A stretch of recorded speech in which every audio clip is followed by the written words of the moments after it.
Welcome to Straight from the Muzzle, folks, where we're anything but straight. My name is Space. And my name is Rim. And we welcome you to our episode, which is about what today? Today, we have a very special guest. This guest is a very iconic interviewer, so we're kind of flipping the script a bit, and we're going to be interviewing him for a change. This is, of course, the one and only Astra the Kitty. Go ahead and introduce yourself.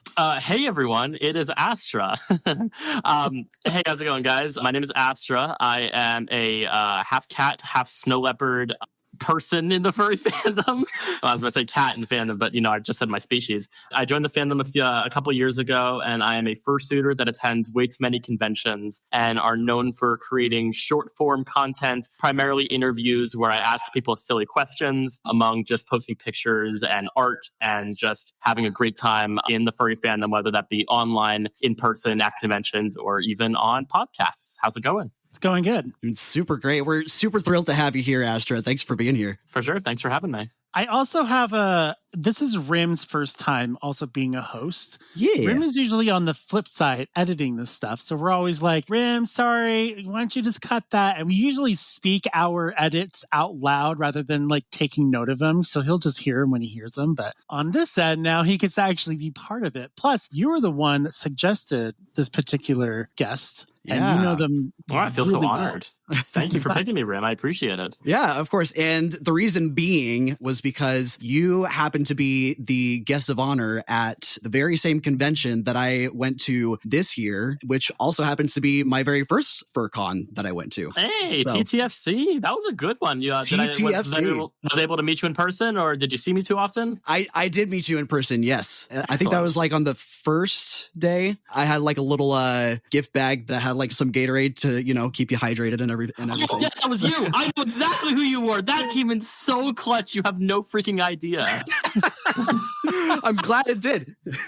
Yeah, no, I know exactly who you are now. Thank you, my friend. Oh, yeah, you made that day way easier because we didn't get a chance to run to Target yet. Also, for those who don't know TTFC, it is literally located in the same exact, like the main con space is in the same hotel as a Target and a Cairns. Literal prime real estate for a furry convention. My God, was that a great venue. I know. I literally like went over to Target like the first day just to like grab a few things. And I was like, this is great. This is just right down the street. Like, why don't we do this for all conventions? If the con didn't pay for almost all my food at the con restaurant, I would have gone to Cairns for probably 12 meals that entire convention. I haven't been to Cane's yet, but I've gone to like Texas Hot Chicken or whatever it's called, or Hot Texas Chicken. Anyways, they have like really good chicken tenders. It is And we not the also same. have- It is not No, Cairns. is it not? No, you gotta get it. Please, Rim, make this man cultured and get this person a box combo, no slaw, double toast, extra sauce, please. I think, isn't Well- there Cane's in Utah somewhere? There is, There's gotta and be. Post Malone owns it. It's called Oh, that's Post right. Malone 1, and then on the inside of it says One Love. But it's located in such an inconvenient area for traffic that would make it impossible to get in and out of. You can make it happen. I know you can. I'm sure I It's could. worth I'm it. sure I could. You're Maybe I just can- making excuses. Maybe I can make an Uber. I'll let them deal with it. I love But I mean, that. yeah, they specialize in chicken tenders, like everything, like the That's only all kind they of chicken. have. Yeah, it's like the in and out of chicken restaurants. That's- Even less, actually. All they literally have is tenders, fries, slaw, and toast, and any combination of that. You Oh. cannot get anything else except that on the menu. Like, I want like, oh, you like desserts? Like, I want like a cookie or a brownie? No. I'm like, oh, okay. You could even get like a sandwich of chicken tenders. They just like put it between the bun. You can get a like 24-ounce soda cup of just their sauce, and many people do that. Oh my God. Like, that is not a weird request. My buddy with me is like, hey, can I get a cup of sauce? I'm like, yeah, got you. One button, done. Okay. That's for $3. Have you ever been to Pretty Beer? Do they have those out anywhere else? I do not know what that is. I don't either. It might just be a Utah thing because there's a couple of them here, but they have like the juiciest, most fresh chicken you have ever bitten into. And it's, it's fried and everything. And they have something called Smoky Ranch, which is just ranch. Honestly, it's not anything else, but you have to pay extra for it, which is ridiculous, but it tastes amazing. It's not just ranch, love it's going there. smoky ranch. It's Ooh, smoky ranch. I do like me some extra liquid smoke in my ranch. Well, let's talk about you All right. Celebufer. Sorry, I don't know why I paused. That is a term. I've heard of poppy fur. I've heard of like influence fur. I've never heard of celebi-fur. That is a new one to me. That's because we coined it. Ah, okay. I mean, I do prefer that to poppy fur, which has such a negative connotation to it. Exactly. So poppy fur, and what was the other one that you mentioned? Influence fur. Influence kind of has a medium effect to it, but celebufer makes it seem more like nostalgically grand without being negative. I'm just a cat, man. That's all I am. I'm just a freaking cat. So we always just use celebufer. Oh, didn't know you speak cat. Hell yeah. Rare. Awesome. So what do you want to know? I'm an open book.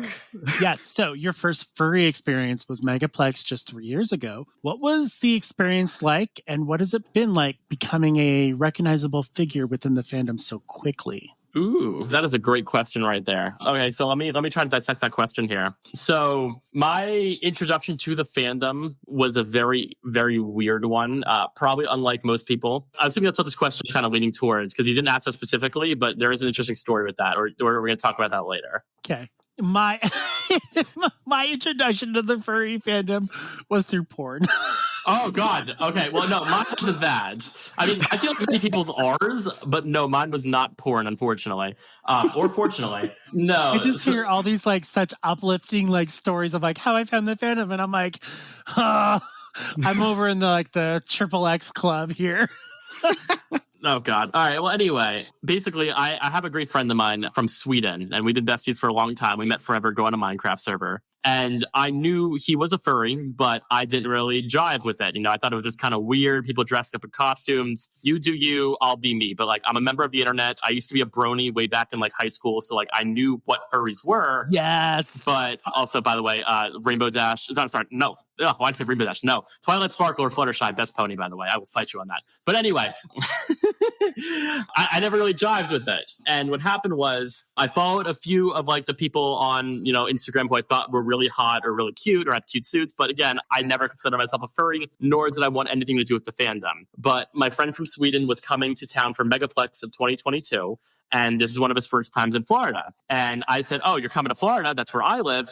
I'm going to meet up with you, and I'm going to take you to Universal Studios for the day. And he's like, all right, fine. So I kidnapped him for the Saturday at Megaplex, and I took him to Universal. And we had a great time. And then around like 5, 6 o'clock, we finished up doing all the rides, whatever. We're kind of heading back to my hotel, whatever. And he's like, all right, cool. You dragged me to Universal. I'm dragging you to Megaplex. And I said, no, the fuck you're not. And he said, oh, yes, I am. So I had a feeling he was going to pull something like this. So I donned my Guy Fieri costume from last Halloween. True story. I have pictures of this. Threw it on because I didn't want anyone to see me there. I don't know. And he takes me to Megaplex. And off the bat, I was uncomfortable, to say the least. So there's a version of the story that I tell people in a safe for work context, and a version of the story I say in a not safe for work context. But you guys seem like pretty cool guys. And my first introduction to the furry fandom is we arrived to the Megaplex Hotel, this back when they were at the Caribe Royale. And the first quote unquote mission we had to do when we got there, again, I am brand new to this, is we had to deliver cigarettes to my buddy's friend. What? I have no idea. So we buy the cigarettes from a gas station. We head to the room. We head to the Caribe Royale. We knock on the door. And now that I've been in the fandom for a while, I know what a cuddle party is. Oh, your first experience, you poor child. We knock on the door. It was not safe for work at first. It was a safe for work cuddle party. So we knock on the door. They open it up. And this room is packed head to toe with people probably tripping on Molly, lo-fi music playing, tapestries everywhere, the light LED. You've been to a cuddle party before. You've been to a con. And it is packed with people. And I'm like, okay, this is interesting, but all right, whatever. And I'm just talking to one of the girls who's like chilling on the floor. She's having a trip. I'm just, making conversation. And out of the bathroom, some dude opens the door and walks into the main living room of this room, butt-ass naked. Not a towel, not a fucking jockstrap, literally dick hanging out, whatever. He walks over to the couch, which is, by the way, at maximum occupancy, this couch. They probably have 6 little twinks on this couch. He shoves them aside, sits down, legs spread, and stares at me with his hands in his lap like he's a kid on Christmas morning, like waiting to hear like what gifts I got him. And I'm like, okay, what the fuck is going on right now? Do you guys see this person? So if I didn't run right then, I haven't run now. Anyway, so that was my first intro. So that happens. We leave the room. We deliver our cigarettes. Mission complete. Respect earned. Whatever. We head to the rave, and I see, it's megaplex. So the rave isn't going too crazy because it never really is a megaplex. And I'm there. I'm an extrovert by trade, but I never really get kind of, introverty. But I was sitting on the sidelines. I'm on my phone. I'm kind of disassociating. And I'm just like, I don't really get this thing. You guys are kind of dressed up in costumes. People are kind of just weird here, whatever. I actually even remember saying, before we got to the rave, I remember saying to like a group of people, like to my friend, like, man, you guys didn't get bullied enough in high school. Anyway, sorry about that. So we get to the rave. I remember just sitting there on the sidelines, and I just see this full suitor calico cat shake her ass on the dance floor. Like, she is fucking raving. Like, I've never seen someone like dance before. And I think to myself, okay, that's kind of cool how they're like moving like that. They're expressing themselves. She's like, literally, it looks like she's almost like going to the dance comp, how well she's dancing. Mm-hmm. And then we go to a couple panels after the rave. I think we went to like a Whose Line Is It Anyway? And I'm getting it. I'm having fun. I'm laughing with these people. And like, this is really cool. And then we meet up with my friends, two other friends, these two girls, and we head back to their hotel room, and we pull an all-nighter at their hotel room. And this whole all-nighter, not only gets to know them, but I'm getting to know the fandom, what it means to them, what it means to be a part of being a furry, what I just witnessed, what I saw, including the butt-ass naked guy in the cuddle room, like all this stuff. And I fell in love with the fandom that night. Right afterwards, for I went home, my buddy went back to Sweden. For the next week, I had a bit of an identity crisis, what the hell just happened? Am I a furry? Am I gay?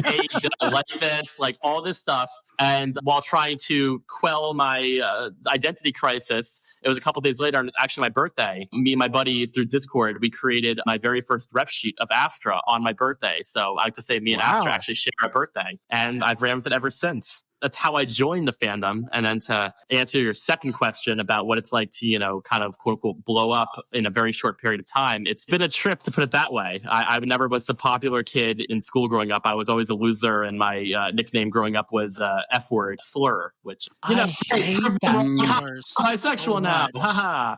No, I was always an outcast and kind of just there. I had a couple friends, but never there. And it's been almost magical being able to show a group of people, an insight into fandoms or into conventions that never be able to see this part of the fandom otherwise. It's kind of why I started it and why I do it. And now that I hear people saying, oh, I joined the fandom because of your videos, or I came to this convention just to see you and get a hug from you. It's like, I did that with other people that I looked up to, and now people do it to me. It's like, it's very humbling, but also like it hurts because it's like, the cycle is completed, and like, no, it doesn't feel right almost. It's a very weird feeling. Let's put it that way. It's a very weird feeling. Yeah, that sure sounds like a roller coaster, going from like, fire hose of furrydom right from the get-go to just all these like wholesome interactions of like fans coming just to like meet you, or just like being inspired to join the fandom. That is quite the ride right there. It is. It definitely is, but I wouldn't take it back for anything. I've had such an amazing time. I've met so many amazing friends, and just, yes, I'm burning every PTO day essentially to make it to the next convention. Yes, cons are starting to feel a little bit like work for how much I have to grind at them to be able to make content or even, sell at dealers and stuff like that. But I wouldn't change it for anything. And I really love what I do. And if it ever became not fun or not enjoyable, I definitely would not be doing it, if that makes sense. No, that makes sense. So do you consider yourself as a celebufer, and what does that mean to you? As pompous as it sounds, I guess, quote unquote, I do. I don't like saying it because, again, I'm trying to be humble. I'm not letting my ego go crazy like it once did when I first started blowing up. I've really had to tone it back a bit because I've really burnt a fair bit of bridges by acting entitled, and I don't want to come across that way in the slightest. But when I get swarmed, whenever I put my suit on a convention for people dying to take pictures or take an interview with me, it really is humbling, but also like it's a weird feeling that like, that happens to you essentially. I mean, a good friend of mine, Turbulence, when I first was talking to him about, how Anthrocon was insane, where I got swarmed and now I'm not able to, really hang out with friends whenever I throw my suit on. He looked at me and said, "Congratulations, Astra, you no longer own Astra." And I said, "What do you mean?" He's like, "The fandom now owns you. You don't own him anymore." I'm like, oh damn. Oh, jeez. Wrong. But also it's like, damn, I never thought of it that way, but you're kind of right. Just drop the mic right there. Yeah. Oh, but one thing I was going to say about that is that I feel like you do at least like put a good foot forward to at least let people know like what your expectations are as far as like interactions with other people. Cause like I've seen how like you will post on Instagram and TikTok and, you know, all the socials about like, here's like the do's and don'ts. If you're coming to this con and get to meet me, like I do accept hugs, like I do like pictures, but like don't follow me around, that kind of stuff. And so for sure. Yeah, no, you have to post that. I mean, a lot of people do, some people don't post like a similar thing, which essentially just don't be a creep, you know, like I've had people quote unquote stalk me. I've had people pick me up without asking. I've had people, you know, try to touch my suit with dirty ass Cheeto fingers. Like real story that actually almost happened once. But like, you know, it's all about respect and courtesy and consent when it comes down to it. Because, I mean, if I'm filming interviews, yes, I will definitely give you an interview if you want one. I'm not going to say no just because I don't feel like it. As long as I'm filming interviews, if you want one, you'll get one. It's just be respectful and remember that I'm a person or cat at the end of the day. You know, if I get overheated, I'm going to be going to Headless whether you got your interview or not. Or, you know, if I am on my way to a river cruise at Anthrocon and the boat leaves in 30 seconds, I can't stop and take a picture with 50,000 people that stop me on the way. So just remember that I'm just one person. I have an agenda when it comes to trying to do things, but I'm also here for you guys as well. And I will do my best to try to, you know, I have pretty much gotten heat stroke because I refuse to say no to people when it comes to taking pictures with them. So it's a little bit of a double-edged sword almost. Yeah, quite the fine line to ride there. Yeah. That statement alone, it's kind of how we feel sometimes. You know, we try to incorporate our listeners into our content. And I always feel bad that, you know, every once in a while I'll select someone from chat to be like, hey, this is a really interesting topic. Do you want to come on and talk about it? And I'm like, but what about all the other people that want to be a guest, but they're not necessarily like quote unquote guest material? Oh, for sure. So it's just, I have like this conscience that I try to set aside and be like, this is what we do. Don't worry about it. They'll understand. Absolutely. If they don't, then they can go somewhere else. What really, quote unquote, like, I wouldn't say bothers me. What really, I don't like it too much is when I film an interview with people and it's whether it be their answers just aren't great, or maybe the question I asked them just didn't yield the answers that I was looking for, or, you know, people just aren't good at improv. They ask you, oh, when are you going to post my interview? It hurts when I have to tell them, I'm sorry, but I'm probably not going to post it. But I always tell people, you know, number one, if you want the footage, I will happily give you the footage if you want to post it on your page. Or two, if you catch me another con, I will absolutely give you another chance, because most people don't know this. You actually don't know the question before the camera is rolling. I want that quick off the cusp answer. And I hate to break it to you, but most people aren't good at improv. Most people can't think on their feet, and like editing can only really help with so much. Yeah, I can see that. I mean, the fandom is full of awkward in general. Like, it's interesting that online we present ourselves as totally like fine, well-mannered people for the most part. I'm not going to, because we all know there's that group of people that don't. But then when you meet them in person or you expect them to answer a question in person, it's a complete opposite. Yep, absolutely. It's hard to gauge that too. Like, chemistry either works or it doesn't work. It is a science, but you're not going to get a win on every single one. Absolutely. I mean, in every convention, typically I film about 60 to 70 interviews, and I'd say half, if not more, don't ever see the light of day, just due to, like I said, A, your answer might not have been what I was looking for. B, the question I asked you could just not be a great question that I wasn't expecting. Or C, other issues. You know, my mic, for some reason, sometimes it doesn't work, and I just get no audio on the interviews I really wanted to record or post. Camera, too many people walked in front of the camera lens, or maybe somebody already gave the answer to the question you answered. But like, you know, I try my best, but you can't be perfect when it's not scripted and everything is off the cusp, essentially. Understandable. Do you feel that with your stance in the fandom that you're able to cover more ground for your interviews?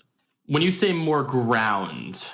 Okay, so let's say a not popular person goes in and they want to do like videos and try to get people to interact with them. They're going to struggle more because most people won't necessarily want to do the things that you do as far as being recognizable as a person who's recognizable like you are. You can walk into a convention and people do want to have interviews with you. So actually, the interesting thing about that is I think you're a little bit wrong on that. So before I blew up, before anyone really knew who I was, maybe when I had like, you know, under 10,000 followers on Instagram, say, for example, I did, and I still do, obviously. I asked people, hey, would you like to be filmed for TikTok for a quick interview? I would say about 85% of people say yes. And that was before anyone knew me, who I was, or, I mean, maybe the interview genre wasn't that big. It still wasn't that super big. But 85% of people said, yeah, sure, no problem. Of course, there are, 20% or so that say, no, thank you. And of course, you have to be respectful and say, okay, no problem. Turn away, I'll find somebody else.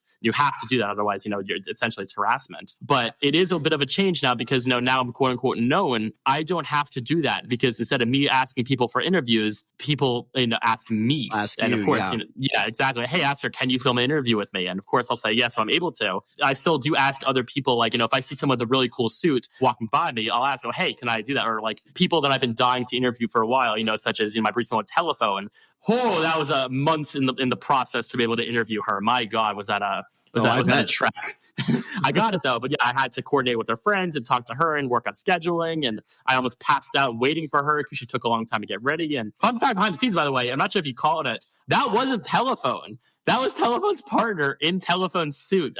The real Telephone made a cameo at the beginning. If you look at the person in a scooter smiling because she injured her leg, that's Telephone. The person in the suit is not Telephone. But anyway, we started a really good interview, and that was something we coordinated for a while. So it just depends. Huh.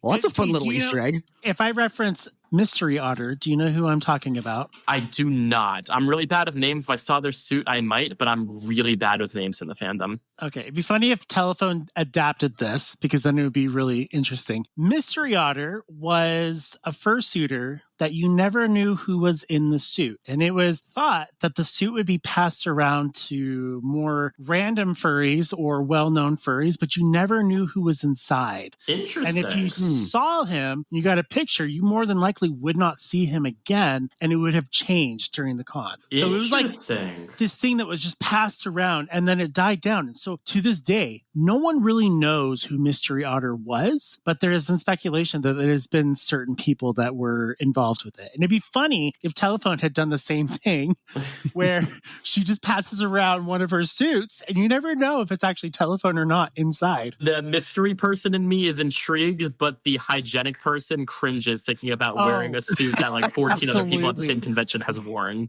Like you'd have to take that to like... Yeah, not knowing whether they like washed it beforehand or not. Yeah, washed it before. Is it fresh Under Armour? Did they shower before? Like, no, I'm sorry. Like, I'm a little bit of a germaphobe and also very possessive, especially of my own fursuit, to the point like even people that I love more than like life itself, I won't even let them put Astra on. Like, that's how much I love and protect my boy. So like, yeah, even if you like move him and I'm out of the room and like unless I like 100% trust you, I will like I've literally ended friendships just on them like mistreating my suit. Essentially, that's how much I care about my boy. Yeah, that's understandable. That's sanitation is top priority. So especially it takes me, like, minimum 2-3 hours to clean him after every convention just because he's fully airbrushed. It kills me like when you're down like on the floor and you can definitely tell that someone Axe body sprayed their whole suit. Oh yeah. And it's like, come on, girl, just give it a wash, please. Yep. Well, Rim, why don't you take on the next section? Section. That's the word, section. There you go. We got there eventually. Yeah. Yeah. So like we said earlier, you're known for interviewing lots of furries within the fandom. So being here on the podcast, how does it feel being on the other side for a change? Now, I know that you like, there have been like a few folks that have interviewed you. Like, I think like Wolfio has kind of done a collab with you also as an interviewer. Mm-hmm. But yeah, so what's that like being on the other side? It's definitely a weird change of pace. I will say interviewing so many people has really taught me like, what makes a good answer versus, maybe not so great one. So it allows me to be able to kind of let these interviews flow naturally and allow me to really work on my improv skills. So I'm totally happy with it. Especially like I said before, I'm very happy to be doing this over audio and not with my suit on, just because I really am not a huge fan of like long interviews or podcasts with my suit on while I'm just sitting in a chair. But it's a nice change of pace. It actually reminds me, I was at NFC in Sweden. I'm sure we'll talk about that because I have an idea of what you guys might ask in the future. We were just outside shooting outside the con space, and this guy from like Sweden's top radio station stops and interviews me for the attendees, just like asks us about the convention or whatever. And then as soon as he's done with his questions, I immediately hand my phone to a friend and say, all right, I'm interviewing you now. And I interviewed one of like Sweden's top radio DJs. It was really funny. Yeah. Oh, that's badass. I love that. It's so cool. I actually might want to post on the future because I do have his answers of him interviewing me and then do like a record scratch, like like a flip side kind of thing. Yeah. But it's fun. It's nice. It's interesting to be able to hear the questions you guys come up with because everyone has a different, take on what they want to find out about me. And not a lot of people know a ton about me. I mean, I try not to make too many things private, but when it comes down to it, if you just watch my videos, you find out a lot about random people in the fandom, but you don't really learn too much about the guy who's actually holding the microphone, if that makes sense. Same with our line of questioning. We try to be as unique as possible, like anyone really, but we try not to ask the questions that most likely are going to be asked in other cases. Exactly, and I appreciate that. What's the point? How long ago was that, by the way, where you were at NFC and you got interviewed by that radio DJ? That was in February of this year. So okay. That was 9 months ago. Okay, so not too long ago. NFC is Nordic FurCon, is that right? Nordic FuzzCon in Malmö, Sweden, right on the border between Sweden and Denmark. Rad. Oh, that's so cool. Like I said, I'm sure we'll talk about it later on, but it is by far, and I can say unequivocally, the best convention you will ever go to if you ever get the opportunity. Oh, I bet. I've been to some parts of Europe before, but not to Sweden or like the northern part of what is it called? Like the Baltic area? Yep. Know what it is? Yeah. But I've heard like that it's got like such gorgeous landscapes and is just like a really cool area to visit. Malmö is around this canal with a bunch of like cobblestone bridges over it, so there's plenty of photo spots and art sculptures and the food. Oh god, the food. Okay, we'll get there. We'll get to that bridge when we cross it. All right. So going on with your content creation journey. So what sparked the idea of doing free interviews on social media in the first place? Well, that's an easy one. When I first got my fursuit, I had it for FWA 2023, and I was essentially throwing stuff at a wall to see what kind of stuck. I've always had a bit of a passion for video editing. I had, YouTube channels making Call of Duty montages back in the day. I mean, who didn't? But I knew my way around, video editing and just overall filming and shooting. So I just tried doing what everyone was doing. I made some silly meme videos. I did some challenges. I did some lip syncing. Not a whole lot took off. You got a small following, but nothing crazy. And I mean, I never expected myself to get quote unquote big or a huge following, but I did want to, at least just make some funny and silly stuff at conventions. If I'm already going to be there, why not just try to film some funny, silly stuff? So I did see on TikTok, some people did film little like street style short form interviews, but they never were the style that I really liked. They were kind of drawn out. They focused too much on the question and not like a couple of different questions. It was short answers. It was more just like, you ask a question, they respond with, like a paragraph or two. I wanted something quick and snappy and just, really out of the blue. And so I decided to give it a shot. So I was at Anthrocon, this is a couple months after I got my suit, and I bought a cheap little microphone off Amazon that to this day I still cringe when I rewatch those videos to just hear the overall quality of that mic. It was garbage. It happens. And exactly. And so I saw a moth by the name of Queblock, and I walked up to him and I was like, my cameraman, who's my handler, started the camera and said, and I'm out the cuff, like, hey everyone, it's Astra here with, and he said, oh, Queblock. And I just called him Stinky. And then I just ran off screen after he said that moths don't have a nose, so he can't confirm if he's stinky or not. And I posted that night, literally editing for all of 5 seconds on CapCut on my phone. And within the first day, that video got 300,000 views. Nice. And I'm like, oh, I'm now the interview guy, I guess. And I've ran with it ever since. I still like, switching up my content a fair bit where I throw some other things in. So when you scroll to my page, it's not the same thing over and over and over and over again. But that's what I'm known for, and I wouldn't change it. It's very nice being the guy of a certain type of thing. Everyone has their own thing, and it's very interesting being the guy for any type of furry interviews when they hear my name. It kind of reminds me of like the more... Have you heard of jaywalking from Jay Leno? I have not. Damn it, I am so old. I know that Jimmy Kimmel has done it, Jay Leno has done it, and a few other late night hosts have done it where they go out on the streets and they ask people the most random like trivia questions, and their answers just absolutely baffle me. Have me like yelling at the screen like, oh my God, it's not that hard. Oh, like how stupid their answers are, and it's like, like... Yeah. I feel like showing a picture of Australia. What country is this? They're like, Japan. And you're like, what? You're like, what? Those have to be fake or staged or something like that. There's no way you're going to find people like that in the street. I'm sorry. Have you ever wanted, or have you asked a line of questioning of trivia in the fandom in your interviews? So that's actually an idea I'd never thought about before, where it's like asking brief trivia questions. You got my gears turning here. Hold on now. Right. So I've never thought about that, but I definitely could see that as like a little bit of like a switching up kind of bit for content where I'd show like, a picture of telephone. What's this person's name? And like see how many people get it right versus how many don't, or like, I like that a lot, actually. Okay, I tucked that in the back of my head. You could do like a regular question that you do, and then right after that, switch it and be like, here's some fandom trivia, and just totally catch them off guard again. Yeah, no, I like that. I could definitely ask him, like, what's the 6-2-1 rule? Or like, Yeah. I could easily be like a montage kind of video too, kind of like where you go around asking like a single question to a bunch of different people within the fandom at a con.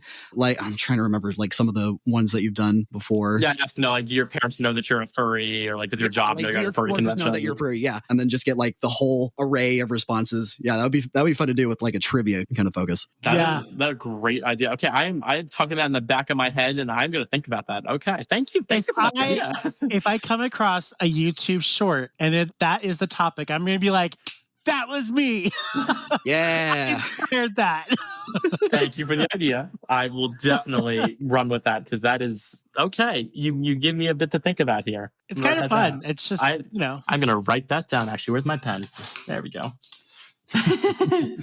I mean, there's always something more fun and new to do with interviewing people, so. It's funny you also mentioned trivia as well. Like, growing up, I've always been what my mom would call like a character, quote unquote. Like, I don't know what a stranger is. I'll just run to like the most random people and just start a conversation with them. Even when I was like, 6-7 years old, I don't know what a stranger is. And my parents always said my dream job would be like a game show host. And it's kind of funny because like interviewing is like kind of similar in the sense where like, you're in front of a camera, you're asking people random things. Like, so I guess I'm kind of embracing that almost with my pages. Yeah, there's a lot of similarities there between game show host and, you're taking charge of the show, and then who knows what comes next with the responses. So not to mention people say I sound like Mr. Beast when I yell really loudly. So oh, that's funny. Also, a bit of a side question. You've mentioned how you like to come up with questions on the spot, and you really are a fan of like that off the cusp kind of stuff. Did you do like any improv before joining the fandom at all? Just out of curiosity? Really, no. I did do one improv class with a friend just like during COVID, because we were both hella bored and wanted something to do that was open. So we just went to a random like improv like theater and just like did the class. And at the end, we're like, wow, that kind of sucked. We're never going to do that again.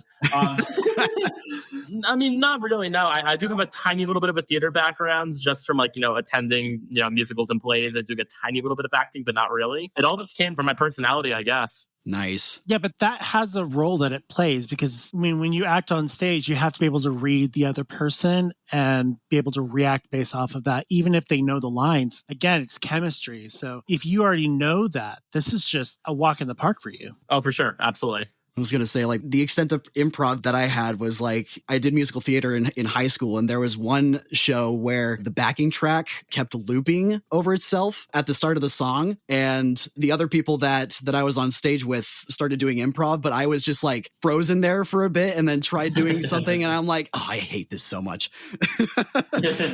so yeah, like props to people like you who can like come up with stuff like that quickly. It's a lot of fun. I try my best, but you also have to remember too, there is a lot of editing in it. So like if I'm like struggling to remember what question to ask them, or if I talk too fast, I really stumble over my words, because I did have a lot of speech therapy growing up. I have to edit it out. So you do see a very polished copy. It's even the other person interviewing too, not everyone can speak super clearly or has to think about a question for a minute or so. There is a lot of the cutting room floor typically whenever an interview does get posted. Mm-hmm. Yeah, the editors all know too well about my speech. The magic of editing.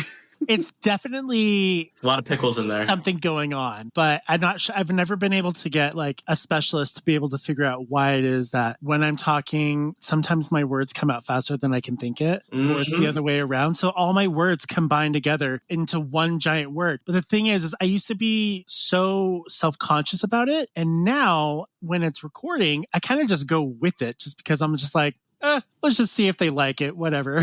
That's fair. I mean, I do naturally talk fast, but if I don't essentially focus on myself talking, like I just let it go on autopilot, eventually I will stumble over my words and just mumble. And you'll get people, what? Huh? What did you say? So I definitely am a naturally fast talker. And I still do have to tone it down even more. Like right now, I'm definitely toning it way down than I normally would like to talk. But that's just for the nature of who I am. I could talk hell of, like, I should be an auctioneer, to be honest with you. That's another career line I should go down. You know what? This spawns another question. Okay, as a content creator, you kind of have, see, this is one of my things right here where I'm spacing out. Spacing out. I have the question in my head. I just can't figure out how to say it. Okay, so as a content creator, you're constantly learning and creating and improving, right? I try to. Okay, have you ever taken a fan's comment and taken it too personal to the point where you've changed the way you've done things? In terms of my content or in terms of my personality? Both. And there's a reason I ask this. So, content, not particularly. I mean, starting out, I did always get feedback from people. Hey, how do you like this? Hey, how should I phrase this? Hey, what do you think of this video? And then edit it a ton to make it more likable to what they like. Nowadays, I have my own little format and I really rarely show people it before I publish the final take. Not a whole lot there besides just people giving suggestions for questions or like, you should interview this person. I'm like, oh yeah, maybe I should interview that person. I do take that to heart. In terms of personality, that is where I do take the most amount of critique and criticism. I kind of did mention a little bit earlier, I kind of alluded to that when I first got a little bit known in the fandom, I really let that get to my head despite me trying not to let it. And to the point where I did burn a couple bridges. And there still are people that I would not consider friends anymore that I kind of were friends at one point just because I was doing the thing that every person absolutely fucking hates. I was name dropping random people just to name drop them for the hell of it. Or, I had the whole don't you know who I am attitude. And I learned really quickly, hey, that doesn't get you fucking anywhere and people will despise you for that. So shut the fuck up and just be humble about it. And did a 180 real quickly. I rekindled the friendships that I wanted to rekindle. And I've definitely adapted my personality to that now that I've grown and changed. At least I hope I have. And I always have a lot more friends that keep me in check. And I actually have several that I told them, hey, if I ever get to that point again, you have my permission to come at my fursuit with a pair of scissors because I don't ever want to become that person. And I don't want to be known for being that textbook asshole poppyfur that expects everything to be handed to him and the room to be cleared out just because I opened my mouth. You know what I mean? Right. Yeah, that's really cool. The reason I ask it is because I've noticed with some like more prominent YouTubers, I remember them from when they first started out and their content was really good and they had something going for them and then they changed. And if they usually change because a lot of commenters or people emailing them saying, hey, you talk too fast or hey, you do this. Like for instance, Sophia Nygaard, she's a really well-known YouTuber, just in general, not like a furry thing. Mm-hmm. But I thought she talked fine. But then she mentioned in one of her side videos that she had several emails and comments of people saying that she talked too fast. So then she slowed down the way that she talked. And now, I mean, I love her content, but it's not the same because she's not doing it for her. She's doing it for the fans and she's letting them dictate how I could be wrong, but is she the one who stayed in every Las Vegas hotel and made the giant candle? Yeah. Okay. I love her content. Her content's freaking awesome. And that actually bums me out because I used to love her old, like the one she did, like spent like 24 hours in like Singapore or Japan or something like that. Like, I love her videos. That's a bummer that she's letting other people dictate the type of stuff she makes. And I mean, like, I hate to say it, but like, if you don't like the way I talk, if you think I talk too fast or you can't hear me well enough, the captions are there for a reason. You know what I mean? Yeah. Like, I'm sorry, but not really. Like, I understand if English might not be your first language or like if you don't listen at like full volume, whatever, sure. But I'm really not going to let you dictate on how I want to make a video or how I want to enunciate or talk because at that point, the videos stop becoming fun and they start doing it more for the views than for actually making the videos. And I would never want to make a video that I'm making just because I have to. I'm making it because I want to. I always thought it'd be really interesting. I kind of fantasized about this just because it would be fun to watch, but it'd be fun to see actual captioning like coming out of someone's mouth as they're talking. That would make a con experience so different. Hey, with the Ray-Ban smart glasses, you might get that in the future. Like that's a definite real possibility. Yeah, that's true. Oh, that would be so interesting. Real life closed captions. Yeah. I guess back to our interview. Sorry. No, you're fine. I love little changes like that. Which, by the way, you're not talking too fast. You sound normal to me. So I appreciate that. Thank you. Don't worry about that. I second that. Thank you. I appreciate it. As long as I'm not, like I said, I can talk fast. As long as I'm not stumbling over my words, that's where I need to reel it back. Right, yeah. Whether it's edited or not, yeah, your speech is, at least in my opinion, very easy to follow. So thank you. Yeah. So going back to your interview journey, I guess a bit of a different question here. Do you feel that the interviews that you do help the general public understand furries better? Because I do feel like, as a fellow viewer of your content myself, I think like your channel was probably one of the first channels that I came across, like when I started to become more involved in the furry fandom, and they're very, I guess you could say they're kind of cozy videos and like very easy to watch. They also do a great job in portraying the different parts of the furry fandom in all of its variety in different ways and in a positive light. So I appreciate that. Yeah. Do you feel like your interviews do kind of help the general public understand furries better? Oh, absolutely. I typically try to keep my pages as positive as they can be. I know some people don't like that because it's like, oh, you're showing you like a fake side of yourself because, you know, you're always so happy and cheerful and whatever. I'm like, yeah, because I don't want to express negativity, or I don't like, if I'm having a really, really crap day, I just stay off my pages. Like, I have friends to vent to. I'm not going to like, you know, vent to my audience or post like a sad video or like sad art, because people don't come to my page to get emotional or get angry or, you know, get involved with politics. They're there to see a fluffy cat, you know, interview people or just have a great time at a convention. And I try to stick to that mantra. So I have a very actually sizable chunk of my audience is normies, or people that would never want to go to a convention, at least before seeing it. And now that they see, you know, the lighter side of the convention, I definitely get a lot of comments from people telling me that they go to conventions just because of what they see. You know, not even my interviews, even when I post like, you know, those little things you only see at furry conventions, little compilations that I try to post after every single one. You see like, you know, silly stuff like, you know, you're not going to find out about, you know, Bon Voyage pointing a gun at FWA. You're not going to find, you know, people pulling the fire alarm at 4 a.m. But you'll find some silly stuff in there. You know, you're going to find, you know, people playing roulette in the lobby. You're going to find people playing Wii bowling at 2 a.m, or, you know, people twerking, dressing like the characters from Scooby-Doo. Like, it's just funny and silly stuff that I love just highlighting and just showing that, you know, most people, when they hear furry convention, either number one, they have no idea what to think, or two, they have a very negative outlook on it, because when it comes down to it, we don't have a great rap to normal people in society. You know, they think that we're just people that like to dress like animals. We smell, we like to, you know, pretend that we're animals and stuff like that, which is anything but the case. We like to party, we like to be weird, and we like to just have an amazing time while dressed with a funny tail. You know what I mean? So don't knock until you try. Exactly. My mantra, a good friend taught me a while ago, don't hate the movie until you've seen it.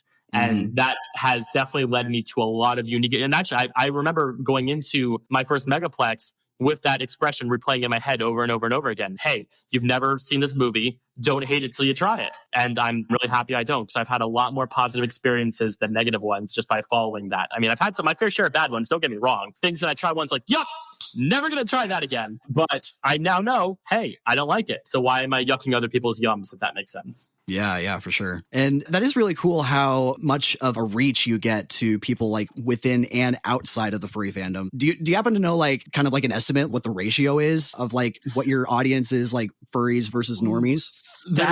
There's no easy way to really dictate it, but I will say one of my most popular videos, funny enough, actually, so there's actually a story behind this one. I'll go on a slight tangent. Cole Wolf is a good friend of mine who's actually helped me a lot when it comes to editing and just coming up with new video ideas. I like to run my compilation style interview questions. So I ask, you know, do your parents know you're at a furry convention? You know, what was your best friend's reaction like when you told him you're a furry? Stuff like that. I like to run them by him because he has a really, really great eye for content in the algorithm. When I asked him, you know, hey, do you have any other good ideas for what I should film? He pitched an idea to me. He said, do you throw your fursuit in the washer? He said, hey, you know, I think that video is a good idea. Not a lot of people know how we clean our fursuits, or maybe like, you know, it's very split in the fandom. Some do, some use a green machine, some use a bathtub. So it'd be interesting to find out. And I thought about it, but I'm like, nah, that's not a great idea, because I feel like a lot of people are going to give the same answer. No one really cares about how we clean our suits. I'm not going to use it. And like, he told me that maybe like 3 or 4 conventions ago. And then at Megaplex, I'm like, you know what? I'm kind of a little bit out of ideas. Let me just try this one. So I asked, you know, 15, 20 people that same question, and I posted like any other compilation video.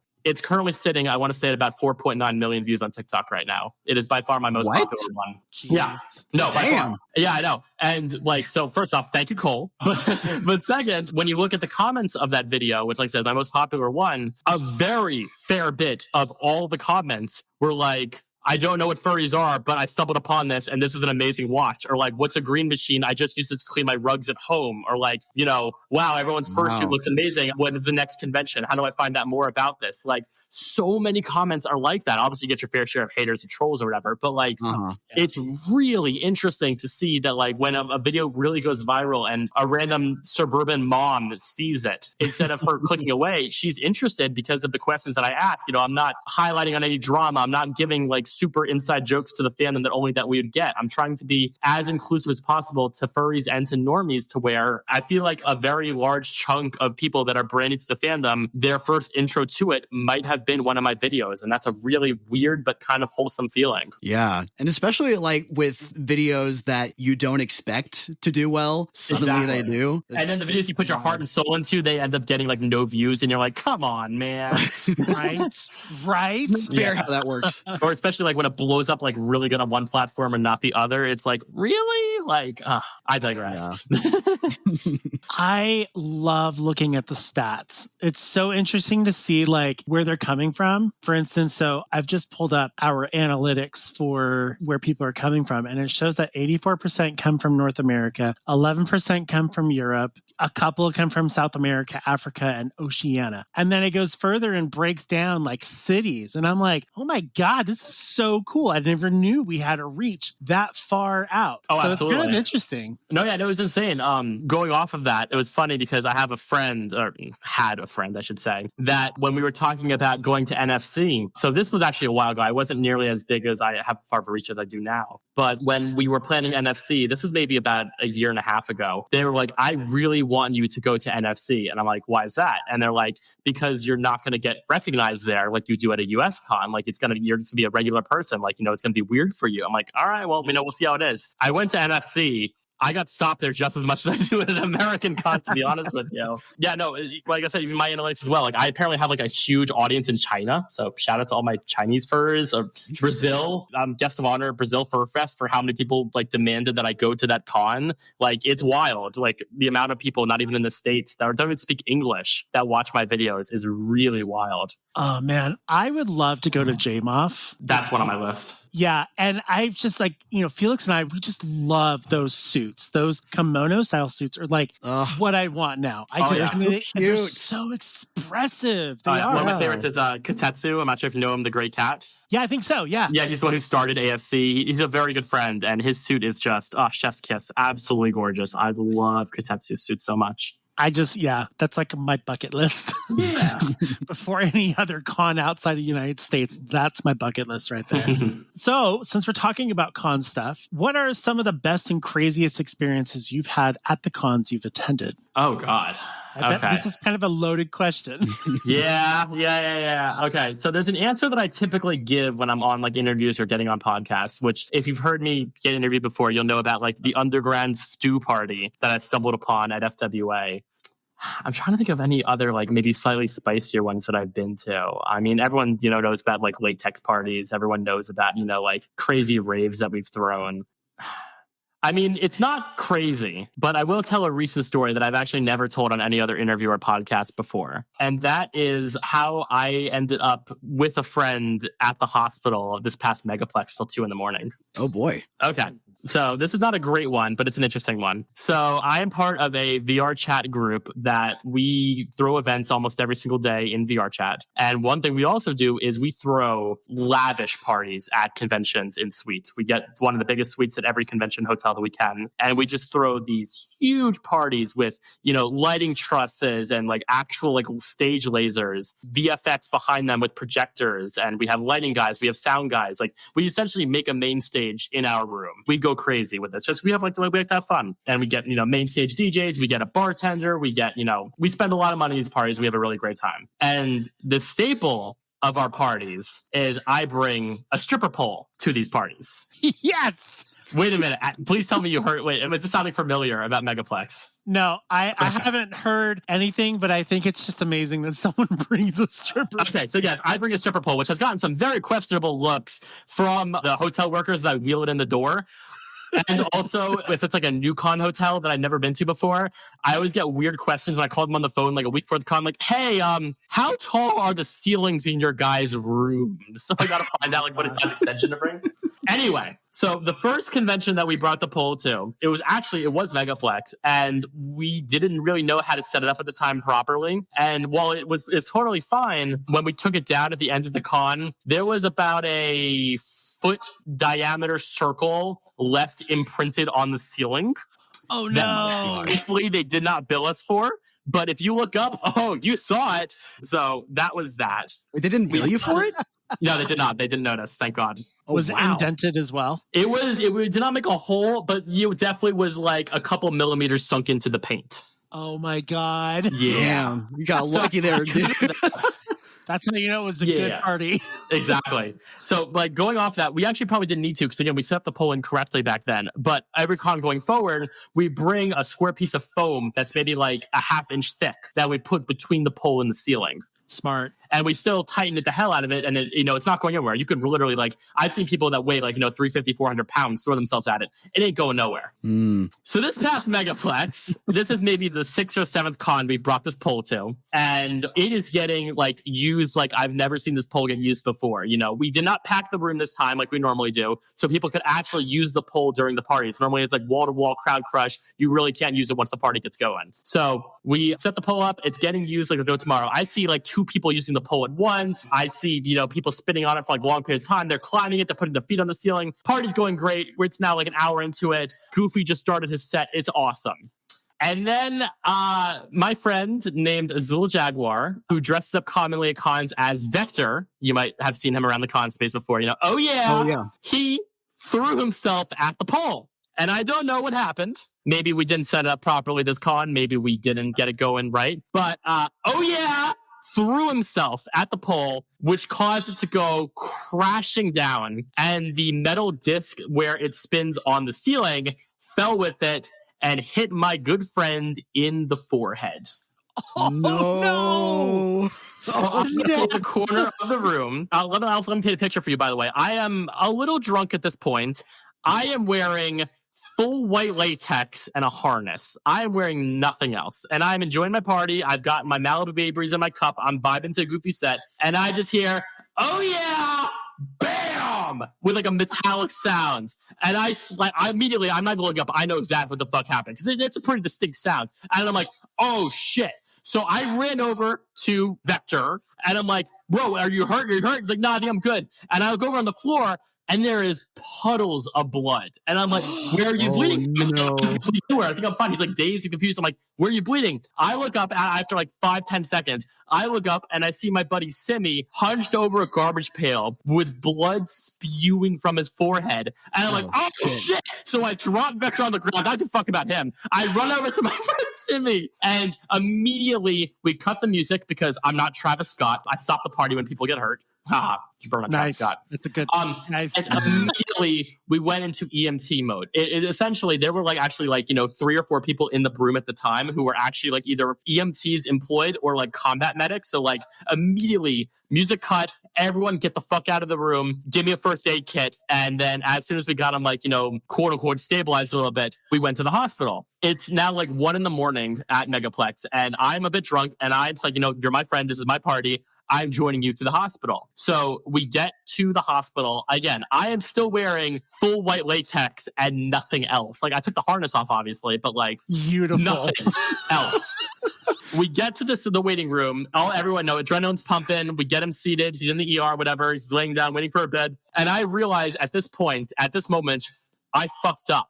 Because while I'm there for my friend. Nothing else in the world matters than making this man all right. I am shivering. I am colder than I ever have been. Because I'm not sure if you've ever worn latex before, but there is no insulation. It is literally your skin and the latex, and that is it. It is the temperature. And when you're sitting in a cold hospital waiting room, oh my God, was I cold. So I'm there, teeth shattering, while the nurse is like asking us, like, how do you get hurt by a stripper pole? Like she's like and so curious about this. My boy Sammy turned out to be okay, by the way. He needed 9 stitches. He's good to go. No concussion or nothing. No internal bleeding, anything like that.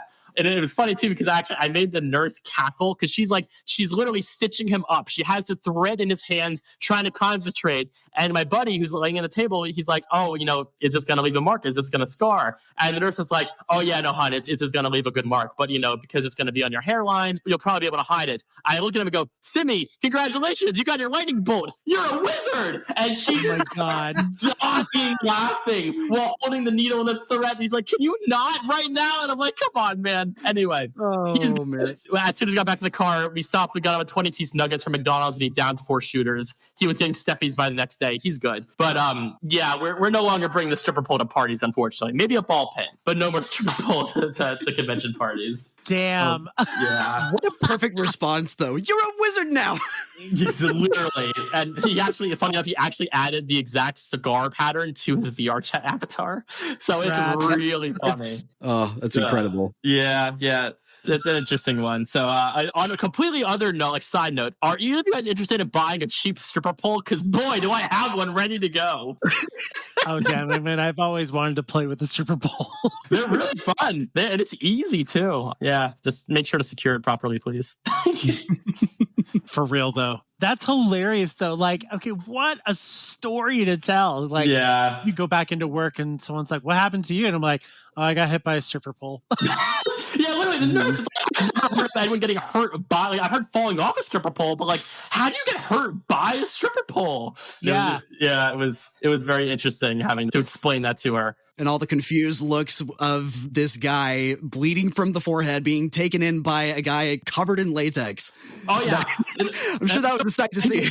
Operating on him, as soon as, it happened, then people went to full on EMT mode. People in full suits, literally, helping him out and, grabbing stuff and supplies.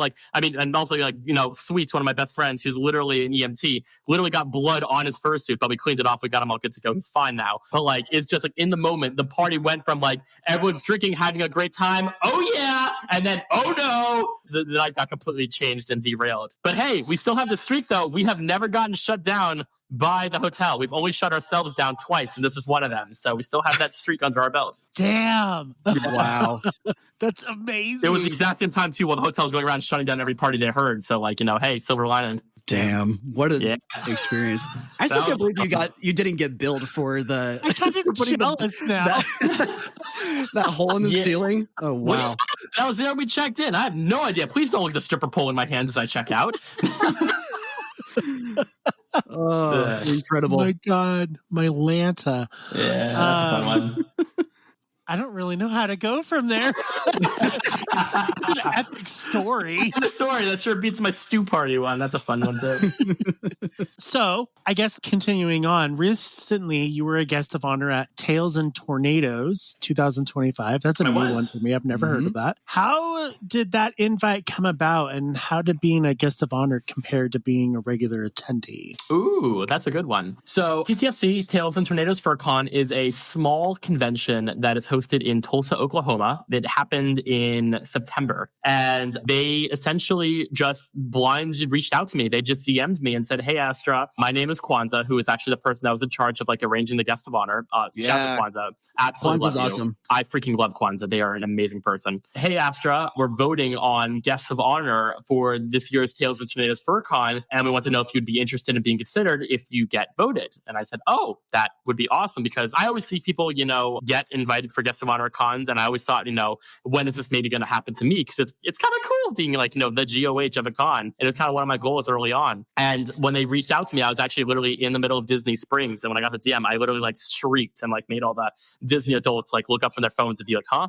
And so I DM'd them back and I'm like, hey, I'd love to be considered. When would the con be? And they said, oh, just, 2 days after Megaplex. And I'm like, oh, Well, yeah, I was about to say, those were back-to-back conventions that you went That's to. the first time I did a back-to-back con before. It actually wasn't as bad as I thought it would be. It was a lot in hindsight, but overall, I still had a really nice time. And you can thank 3/4 of my performance there to Flapjack, who was my handler with me at TTFC. He was a 5-star handler. I love that man with every fiber of my being, and he literally kept me alive at that con. Megaplex, too, he's a good handler for as well. But at that con, he literally kept me alive, kept me on schedule, and just just, made sure I took care of what I had to do. Anyway, so Kwanzaa reached out and told me, and I said, actually, I'd love to. And then she DM'd me a little bit later. I was like, hey, congratulations. We all voted and you won the slot. We'd love to have you. So leading into the convention, I am actually allowed to talk about it. You do get a fair bit of perks as the GOH. You essentially get free reg, free flight,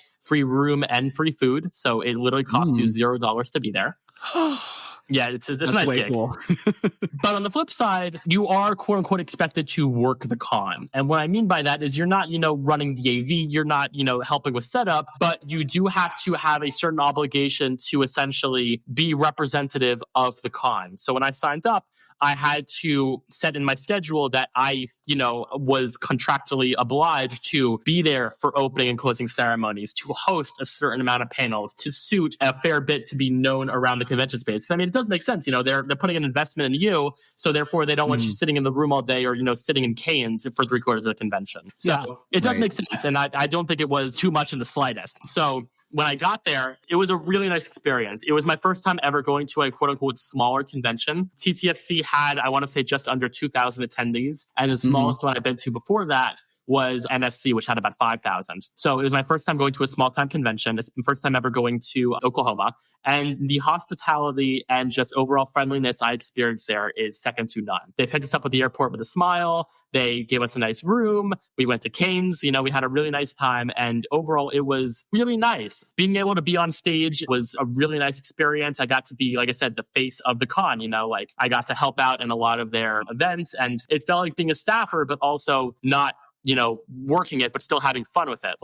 During the group photo, they said, okay, now everyone make a silly pose. And I was in the very front, and right in front of me, next to me, was actually the con director. And so literally there's a picture of me choking out the con director.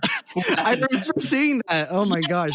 Yeah. Being silly with it. That's also shout out to Matthew. He's also awesome. When the parade happened, me and the other guest of honor, Furzin, we led the parade. So it felt very similar, at home being in the spotlight, because I kind of am in my own little world at cons when it comes to getting swarmed by people filming interviews. But it added to that a little bit more because I'm in the con booklet. I'm on the con poster. They're calling me up on main stage to be able to talk to me. And it was nice. It was a bit much right after Megaplex. My only wish is that there was a bit more of a break, because it just kind of mashed in with Megaplex and made me forget a little bit about some of the key points at Megaplex. Also, a stripper pole kind of fell at 2 a.m. and I was in the hospital there. So that kind of not ruined, but it really put a damper on my Megaplex. That'll do it.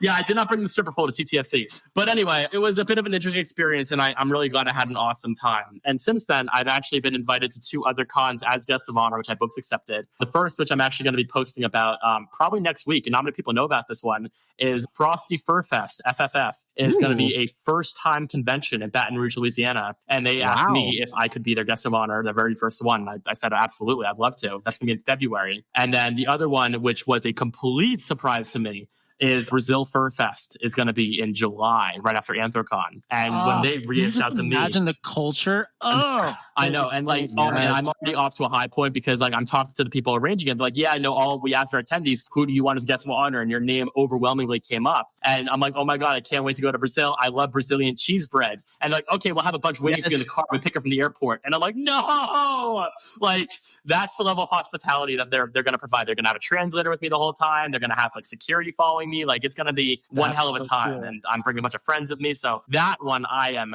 so stoked just from how much I heard from Aurora, how much she loved Brazil Fur Fest last year. So I'm so excited to compare a European con to an American con to a South American con. That's going to be a really fun time. Oh, that's super exciting. And yeah, go and eat all the Brazilian cheese bread for me, and along with all the stroganoff you can. I've heard it's really good there. I'm so excited. I am so freaking excited. It's interesting to hear about how the guest of honor works, because I've only known it as, well, they're the guest of honor and this is what they do, and their faces literally everywhere. But I never knew what the contract was between the con and the guest of honor. So it's actually really informational to kind of hear it all played out. Oh, for sure. Like I said, it's a bit of a a two-way street because, well, yes, they can put my face on a billboard and advertise the con more because I have to post about it on my socials and let however many thousands of followers, oh, hey, I'm going to be at this convention in Oklahoma. And if you're like in Texas or you're in, Kansas and you might not have either known about the con or even we're going to go, oh, Astra's going to be there. Maybe I'll stop by for the day. So they get the boosted attendance. That also helps me because I got to go to a con for free, but it also, it lets me go experience another con that I wouldn't have gone to otherwise. So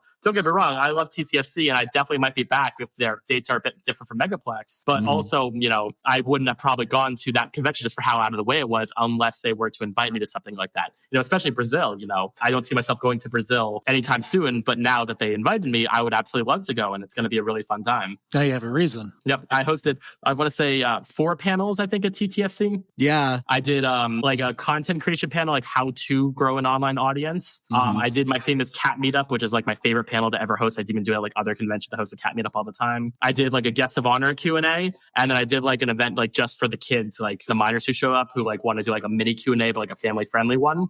And then like halfway through one of the nights, I was like ready to get out of my suit. I was exhausted. One of the people were like, Astra, can you please do like the TikTok meetup? And I'm like, no, okay, we'll find someone else. I'm like, oh, thank God. Like, I'm sorry, homie, I'm good. Damn.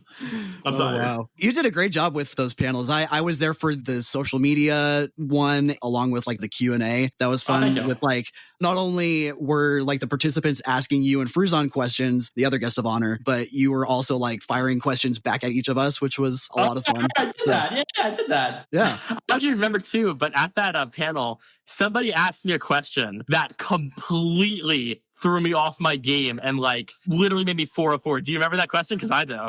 I'm trying to remember. So during the Q&A panel, I'm taking questions from people, it's the typical stuff. How'd you join the fandom? What's your favorite convention? Like, how'd you get started? Somebody comes up to the mic and I'm, like I said, I'm in full interview. Like, I'm literally in the podcast mode right now. I'm just answering your guys' questions, trying to keep it flowing and having a good time while also not trying to overheat my fursuit. And somebody comes up to the mic and says, if you were to unexpectedly pass away, would you want your fursuit donated to like a museum or something like that? Or like, what would you do? Okay, I remember that question now. Yeah. Question like that. Did you just ask? Oh my God. So I'm sitting there like, that is so like out of left field. Yeah, I'm like, Brian Sheeran, like, oh yeah, if you were to like suddenly pass away, like, what would you want with your fursuit? And I'm like, and now that I've had time to dwindle on, I'm like, well, my parents would probably like throw my fursuit out, but like, I don't know, like how my friends fight to the death, winner gets to become Astra. I don't freaking know, man. Like, don't look at me. I'm just a cat. That's such a weird, like, it's not a bad question, but it's like, such how does a your weird mom get question. to that is what I want to know. That's such a it was a weird one. Like, I don't even know. Like, if someone were to ask me that, like, what would you do with the podcast if you suddenly died? I'm like, I don't know. I haven't thought about it. Yup. It's not something I generally think about day to day. 100%. I was like that completely threw me off my game, and I came up with like a I said like I don't know, my parents are like, because my parents don't really approve too much of like what I do, like a tiny bit, but like I don't know, they probably just donate it or throw in a closet or something like that. I don't know. I don't freaking know. You just go to like the thrift store. Yeah, you're at Goodwill. Oh my God, is that Astra?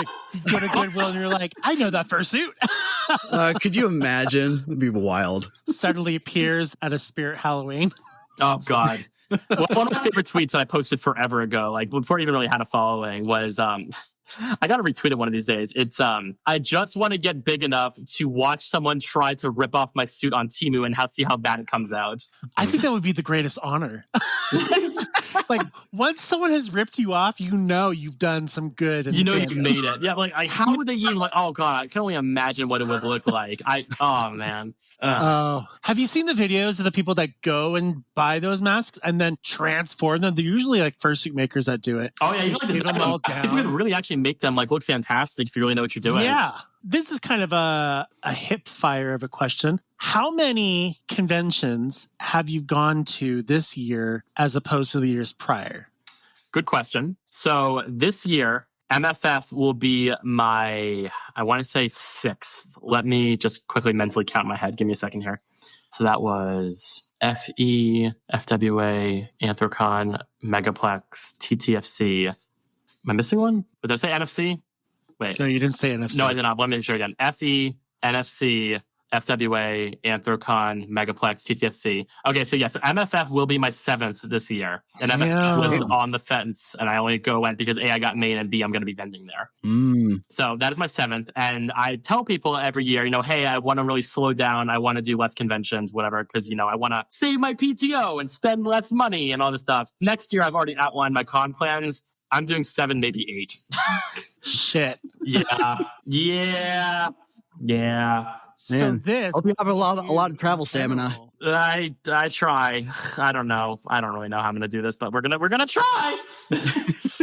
So with all your socials and all the videos you make, you still have like a full-time job behind it. I do, yes. My full-time job is I'm a cybersecurity manager for a very large power company. Right on. That's my 9 to 5, and then it gives me flexibility. Like I can work from home, maybe a day a week or so, or a day every other week, and or just there's not a lot of micromanagement going on. It is a lot of work, but when I'm have downtime, I'm reading comments, or I'm posting videos, or I'm getting ideas for other videos. I'm working with my clothing company or collabs or anything, but you have to do when you get a channel of that size. So I definitely am good at juggling multiple things, assuming my day job doesn't get too crazy. Overall, it's been decently manageable at this point. At least I haven't been able to I don't hire a video editor. I don't hire anyone to run my merch. That's all me. Like if you email my business email about something about my clothing, like you want to change your order or you want to do a collab with a video, that's me who responds. That's nobody else. Wow. Yeah. That's a lot of work. That's It a lot is. of work for one person.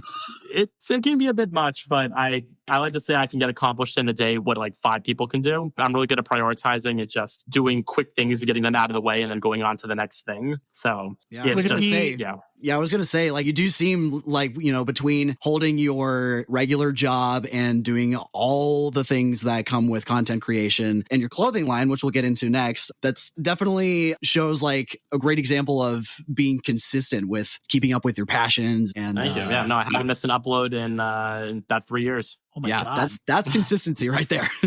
Yeah. I post. And that's 5 hard to times a do week. if you're just running it by yourself too. It definitely can be, especially if your schedule doesn't allow it. So you can stockpile stuff ahead of time, or just plan where you're going to be on certain days if you're not going to be home to post videos. But I try my best. I try my best to put it that way to keep consistent. Do you ever get convention burnout?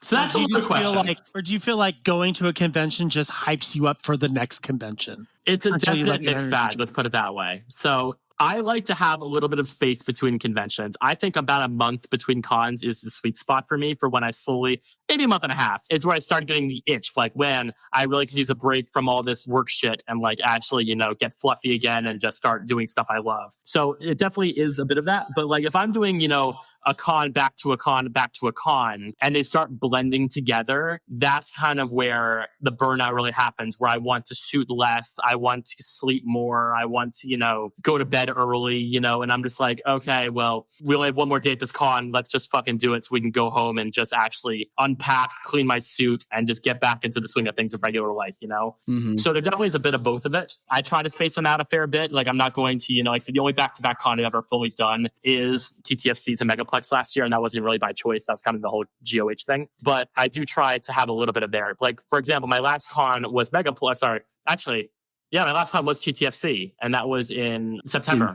Yeah. Right now, we're coming on, end of November, and we have MFF coming up. I'm itching, and I'm getting hyped for MFF. I'm excited. I've already got, which parties I'm going to go to, which friends I'm going to hang out with, especially bending for the first time. It's going to be a lot different this time. But this is your first time bending? Oh, yeah. It is my first time bending. Oh, and also next year, 2 of the cons I'm now staffing at too. I'm staffing at Anthrocon and Megaplex. So.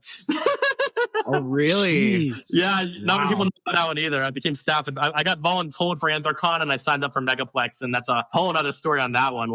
We could talk about that in a little bit if you guys want. That's an interesting story right there. Man, so you mentioned that that you're going to be vending for the first time at MFF. Does that include your clothing line, and Yes. Are there other products that you're vending there too? So my clothing line is Galaxy Clothing. If you ever want to check out our designs, our styles, it's galaxy.clothing is our domain. And I started up the brand. Actually, if you're a legacy viewer of mine, I started this up a long time ago before I really knew what I was doing. I started up maybe when I had I want to say maybe 10,000, 15,000 followers on Instagram. And I failed. I had 2 designs. I did not push it nearly as hard as I could. I lost a fair bit of money. And while I did sell some, I maybe sold like 10 shirts. It wasn't a lot. And I shelved it. And I decided like, hey, you're spreading yourself too thin. Focus on the content.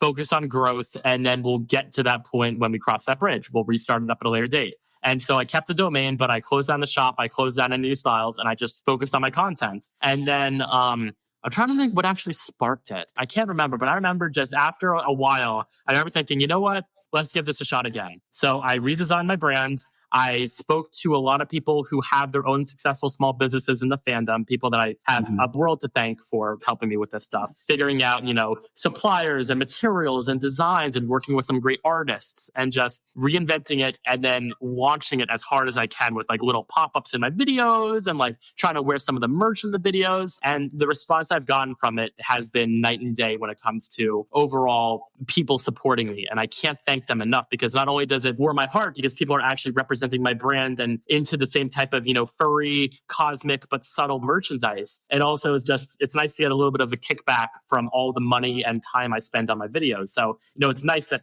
people like me enough to buy my stuff, but also it's just nice. It's wholesome. In terms of MFF though, I did not expect to get approved to vend at all. Like I just sent out an application just like, hey, let me send that for the heck of it. And a good friend of mine who helped me with my application and my merchandise, Aurora, she helped me with my app totally. I'm like, hey, should I phrase this way? What should I have for my pictures? And she coached me because she vended an MFF the year prior. And what really stings, and I laugh at this, we both kind of laugh at it now, but I got accepted to vend and she didn't. Shit. Yeah, I know, right? It's kind of like, shit, she like wants to kill me. But I'm excited because it's a new spin on the convention because MFF is a con that it's not my favorite. It's not like it's like Anthrocon where like I have to go to the parade. It's not like FWA where I have to go to the night market to enjoy it. MFF is a con that I really have most of my fun at night. And during the day, it's kind of like, it's okay. It's kind of mid. So if I'm stuck behind the table for 3/4 of the day, I'm okay with that because A, it gives me a spot to actually be able to meet people that come up to my booth who just want to hug or just talk. But B, it also allows me to, be able to fund the rest of the conventions that I go to. And it's going to be a really nice time to do it. And it's been a really fun journey. In terms of, I know you kind of asked a little bit about what I sell. For those who don't know, it's mainly subtle, furry apparel and just overall merchandise. So you're not going to see a shirt on it that's like, just says a woo on it with like a picture of like, anthropomorphic like fox. It's going to be like constellations that look in the shape of like, certain species in the fandom. It's going to be, a really cool right now. Our NASA hoodie is awesome with like NASA logos, but it's not NASA, it's NAMA, because that almost got me sued. Fun fact from NASA. That's a fun letter to receive. But essentially it says on it like the National Wooing and Meowing Administration, but in like small text on the sleeve, and it has like an Ad Astra pin instead of the NASA logo and like Lagrange points and previously a classified Apollo 11 document. Like it's got some cool stuff on it. Cool progen on the rear. So we'll be selling a lot of that at the MFF booth. And of course, there's like, other things that people want from me. Like my stickers are there. I have like a suggestive docky because everybody wants to cuddle the Galaxy Cat, apparently. You came out with that recently, didn't you? Yeah, I did it after a lot of people like, give us the docky. I'm like, I'm just waiting to one day receive a DM from somebody doing some inappropriate things to it and like immediately like throwing up on my phone screen. But it hasn't happened yet. No. So... Knock on wood. Have you thought about like doing, this will be your first vend, right? This is my first time. Well, yes and no. I did vend for one day at the Fizzy Fox Soda Truck meetup, and that was a ton of fun. But that was just one day, and it was like a small little like meetup. Okay. Have you thought about doing just like a very limited edition like t-shirt that has you saying, hi, I'm Astra, like you're about to like interview someone, but you can only get it at a con and you could possibly win it if I interview you, but it's a random lotto thing. So that's a good idea, but you don't actually know this because I don't think I've ever interviewed you before. I already have that in a way. I actually have a sticker that I carry with my handler, has a bunch of them on him, and you can only receive one if you get an interview from me. And it's actually one of my favorite pieces of artwork. That's so cool. To describe it to you, it's a picture of me holding, like artwork of me, I should say, holding a microphone, and my mouth is agape. I am smiling, I am happy, and I'm holding the microphone in the face of like a blue character, like a YCH character. And they have the most like pissed off, annoyed, eye-rolling face on it. And the text is, I got interviewed by Astra, and all I got is this sticker. So, that's awesome. So if you get the privilege of getting interviewed interviewed by me, I will have one of those stickers for you. And you can only ever get one if you actually receive an Astra interview. So I love that artwork so much. It's just funny. So it's awesome. Yeah. I love that. Also, I was going to say, too, going back to, you mentioned how your clothing line is more kind of like subtle references to furry characters, but like more integrated with cosmic and constellations and like space themed stuff. I think that's really cool how like, the name that you have, Astra, kind of like really set you up for like an easy transition into like, oh, yeah, I could do this kind of like fun space design. And I think that works really well for a clothing line. For sure. I've always loved, space and just space themed objects and just constellations and planets and stuff like that. Like I absolutely love space with all my heart, and that's half the reason why I'm into Astra. He loves me. There you go. And so when I created merch, I wanted to make something that I would actually wear outside of a convention. Like, don't get me wrong, like, stuff you wear only at a con can be fun, like all the hyena agenda stuff and all the stuff that's just like, blatantly furry, all the ooh-woo shirts, those are cool, but like, I'm not going to walk into, my freaking job, like, or I'm not going to, most of the time when I'm not going like a furry meetup, I'm not going to wear stuff like that because it's just not my style. And I don't feel like it's a lot of other people's style as well, because you're not trying to hide it, but it could be kind of cringy at times. So I wanted to design stuff that I would actually wear on a day-to-day basis. Additionally, too, I'm a bit weird when it comes to like textures a lot. So like if you can feel like the printing of a shirt through the shirt, I can't stand it, so I wouldn't wear it. So a lot of the R&D and just overall like working with suppliers on materials and picking out the right type of printing and stuff like that came into the overall feel of the shirt. I wanted something really soft, really light, and like very light printing on it. So while the design still looks fantastic after many washes, you can't feel the heavy design on your chest because that just bothers the hell out of me. So I only sell stuff that I would 100% wear in a convention and outside of it as well. I think I might get my husband the astronaut space fox tee for Christmas. You should. And if your viewers are interested, code MEOW gets you $5 off your order. So feel free to use that if you guys want. Going there you go. Say that. Meow. So you can hear me saying it as I type it out. Meow. Can you explain to us and our listeners what the referral program is and what the referral with Angie Paws is? Oh, that's an easy one. So Angie Paws is an Australian-based sock manufacturer. They make thigh highs, they make knee highs, they make arm sleeves. They make some really cool designs that are pretty big in the furry fandom because, Angie Paws, but they also cater to just people who want to like just cutesy. I'm a pretty big fan of thigh highs. At conventions all the time, every night, I'll probably be wearing some just to look, fruity and just have a great time with it. I don't even like to admit it, but sometimes under my jeans at work at my desk, I'll be wearing them too, just because they're cozy. They're cozy, they're cozy. Yeah, I mean, why not? Exactly. Do what you like. Exactly. So at one point, I was approached by Angie Paws, who I actually was already a supporter of their product. Like typically, I won't take on any like random brand deal, especially if it doesn't align with my values. I've gotten approached by God knows how many AI companies and like dating apps and like sex toys and shit like that, like stuff that I would never promote no matter what. Like I don't care how much bad you offer me; it's not worth me giving up my integrity or my audience for it. So Angie Paws reached out, and I already had a couple pairs of socks, and I really like their socks because I used to use another company. Not going to call them out, but they're somewhat big in the fandom. And their socks were ass, man. Like you washed them 3-4 times. They got holes in them. They never really stayed upright. The elastic wasn't good. Their sizing was off. And I just never wore them. So when I found that Angie Paws and I love them, they reached out, oh, hey, Astra, would you like to be part of our sock program? I jumped at the opportunity. And so the referral program is just basically, if you go to my website, galaxy.clothing, at the top, there's a link. And then if you buy anything from Angie Paws, it just gives me a slight kickback. And also you get a free sticker in your order when you order through Angie Paws. Additionally, too, I'm working with the owner. Their name is Solstice, really great guy, where they gave me, I want to say, like 55 pairs of thigh highs and arm sleeves that I'm going to be selling at my booth at MFF. And I also get a cutback of them for any pair sold at the booth itself. So it's like a consignment kind of program. I really like their variety. I like their thigh highs, and then I kind of like their arm warmers. Their goat ones, like the satanic ones, or with the pink and the black, like with the pentagrams on them, are so freaking awesome. I love it. Or like the cat, like at my booth, I'm just going to have the white and pink stripes cat and blue and white striped cat ones. Yeah, no, their socks are hella comfortable, and their thick ones are meant for people like me with some thunder thighs. Like I got part of my lunch. I got one hell of an ass. It like normal, like, oh, we do plus size thighs. No, hun, you do not handle my thighs. Angie Paws fit perfectly. I love their socks for that reason too. They're very inclusive with their sizing. Oh, that's awesome. Yeah, and like the designs are just so awesome looking. They're premium. They last. Trust me, they last. And quality does make a big difference. Like you got kind of like the trade-off of like, oh, you can buy something for cheap, but it's not really going to last. Or you can like save to buy something a little bit more premium, but you know it's going to last. And especially like, you know, in a fandom that is so soft and fluffy, of course you're going to want to wear comfortable clothing like that. So agreed.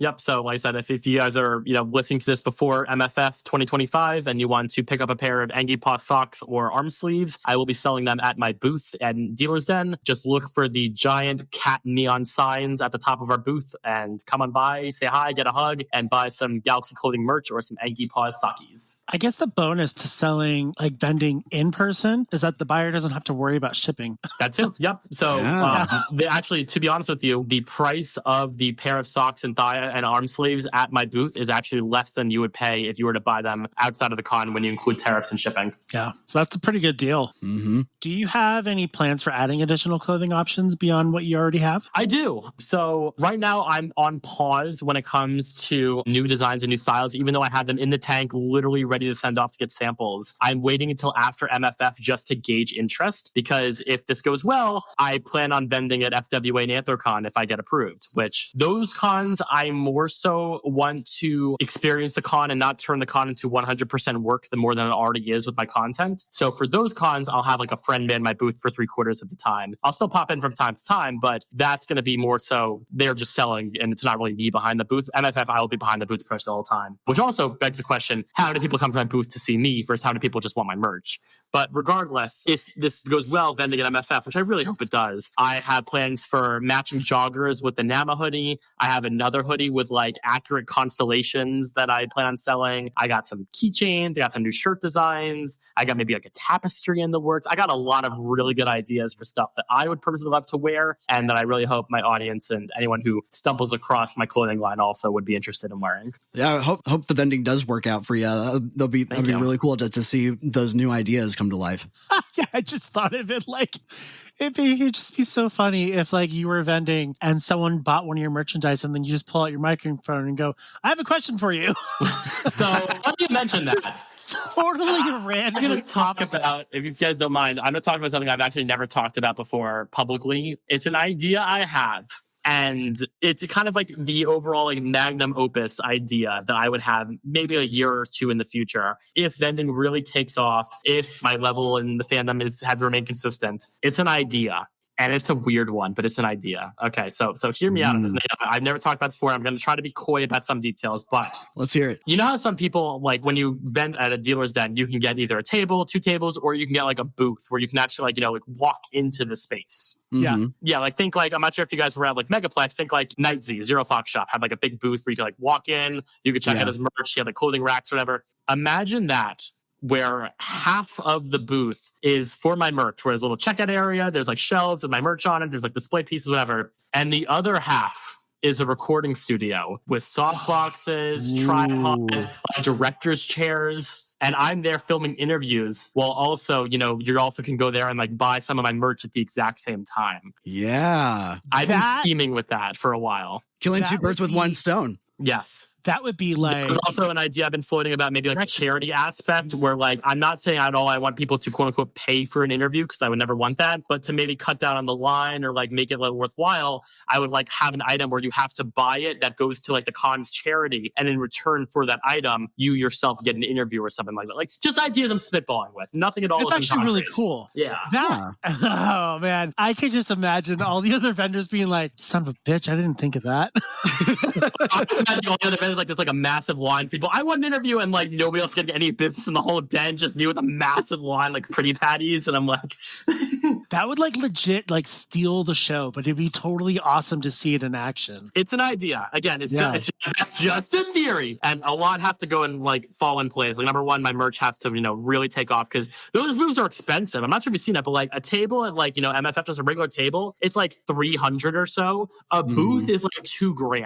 Like it is a lot. So yeah, booths are a lot, and then obviously it would require electricity. It would require clearance from the con. It would require having to move an entire recording studio. So all of it is up in the air, but it's just an idea that I might run with if everything falls into place. And plus it's unique too, like it stands out. I remember I was walking in the dealer's den at TTFC and, a lot of cool vendors to check out, but one that caught my eye as a musician, there was one table that had like all these really unique homemade instruments. And so I was just like, ooh, I'm going to stop by really this. Cool. Yeah, I'm going to stop by this table. And turned out the main guy that was there also does watercolor paintings. And so I was able to get a commission of my Sona playing this really cool space piano. And so, yeah, any idea that makes you stands out, I think is definitely worth a shot. Absolutely. And that's what I look for when I go into the artist alley in the marketplace. I look for something that catches my eye. And then I also look for the people that are selling. So if you're just going to sit there and stare at me, I have no business in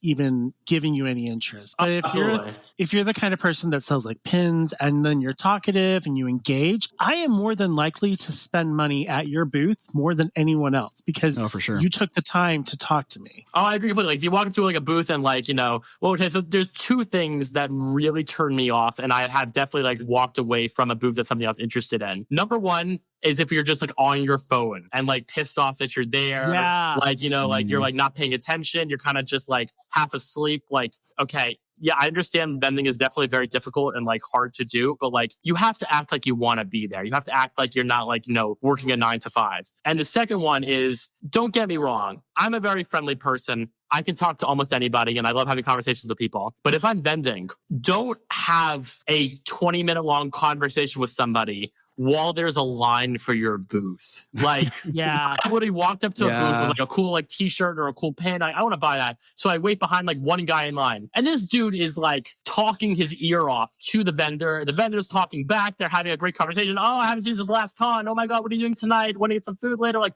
all this stuff. I'm like, yeah, don't get me wrong. Hang out with your friends, but like learn to pause the convo and help out your customers. Cause like I have literally just like after like 5 minutes, I'm like, the hell am I even doing here? I don't even want this that badly, and just walked away. Like, I'm sorry, but you lost the sale. Yeah. Like, yeah. Friends are cool and all, but like learn to just say, hey, give me a second, let me help out this person. Or hey, come back here, we'll talk for a second, but let me help out this guy first. Because at the end of the day, you're selling stuff. I want to buy stuff. And if I have to wait, a fair bit of time, I just move on. Mm-hmm. Exactly. Yeah. Because 90% of stuff you buy at a dealer's den is impulse purchases. I'm sorry, but it is. It totally is. It's like the $5 CD bin at, Walmart. Literally. Bam, I need the CD, but I'm never going to use it. So much. You ask Eddie Furry at a con, how much are you going to be spending at the dealer's den? 0. And then they're just lying on the floor in like $300 of debt. Literally the Steam summer sale. How many games are in your Steam library that you have not even touched? Happens all the time. Oh my God. I have like at least 20 games in my library of Steam that I've never touched, but I bought the game. Exactly. Thinking, oh, this is going to be so much fun. And then I'm sure it's like, that dealers that you just haven't worn because like, I don't know, but like you bought it because it looked cool at the time. Yeah. Oh man. Well, just to kind of put a wrap on everything, we've talked about like your journey in the furry fandom, your content creation, the clothing line that you've been able to start. Is there any advice that you'd want to give someone looking to start their own thing in the fandom, whether it be through social media with content creation, through art, clothing, whatever it might be? Any advice that you would give to them? So regardless if you're starting a business and selling stuff that you're making, or if you're just posting videos on the internet, or you're posting panels at cons, the number one umbrella that I'd recommend to almost anybody that has really gotten me to where I am today is be authentic. Don't be fake. Because the second that you're just doing things for the shit of doing it, whether you're making clothing designs that like, yeah, whatever, who really gives a shit? Or, I'm posting videos, but because I want to get views on it. Anyone who does that, you're setting yourself up for failure because people can immediately see right through when you're just posting shit to post shit. You have to do it because you want to do it and because you find fun in it. You know, it's a hobby at the end of the day. That's the whole reason why the whole corporations haven't really taken over furry cons, is because people can see right through when you're pandering. How many times have you heard, oh, this person's an industry plant, or,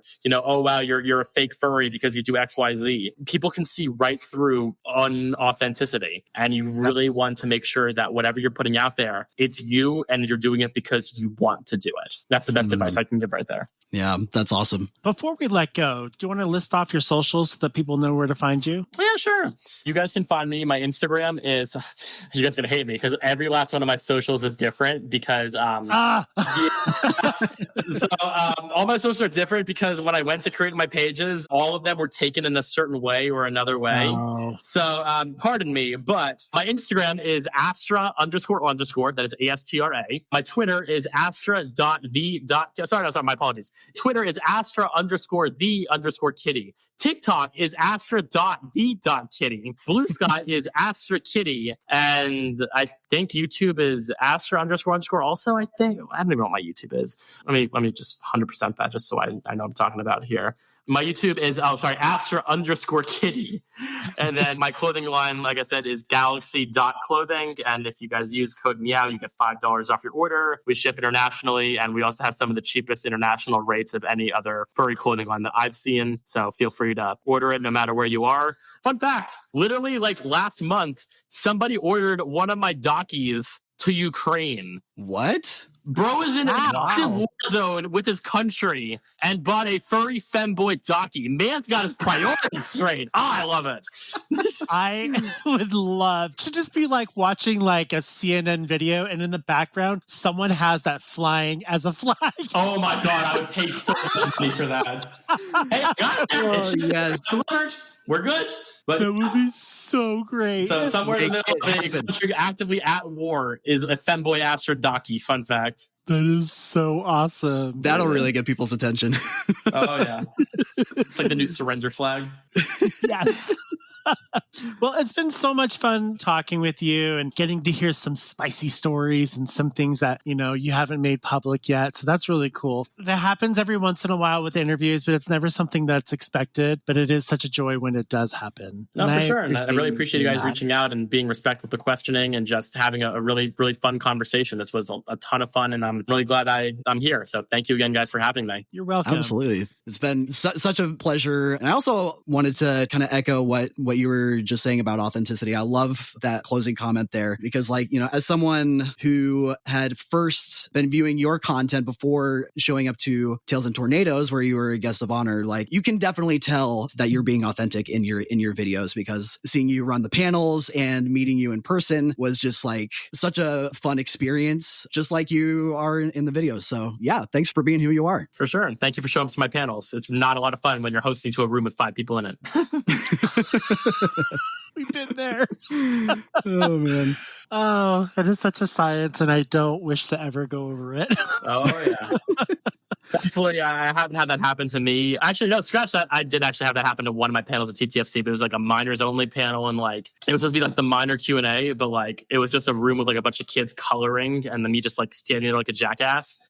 But anyway, either way, I still had a really nice time, and overall, like I said, I'm really glad that I was able to have so many awesome experiences. Like, you know, how many people in their life could say, "Oh, I've been to a guest of honor dinner for myself." Like, what? Or like people flew me out somewhere just to be there for a convention. Or it's really, really humbling, and I'm so glad that I've been able to reach the heights that I have with the image that I have, and just being able to be my authentic self and just let people show their true colors, which is the message I try to preach to people. And just when it comes down to it, it's just, you know, be authentic, be you, and don't let anybody tell you otherwise who would try to hide your true colors, essentially. Yeah. Keep up the awesome work. That's great. Well, you guys know where to find us. We always say at the end, but you can just you can find us because we have our links down below in the description. We'll also have all the links of Astra's website and his socials down there too, just in case you didn't catch it when he was talking about it. And then, yeah, that's about it. We thank you guys for listening, and we'll see you guys next time. Bye-bye. Bye. Meow, meow.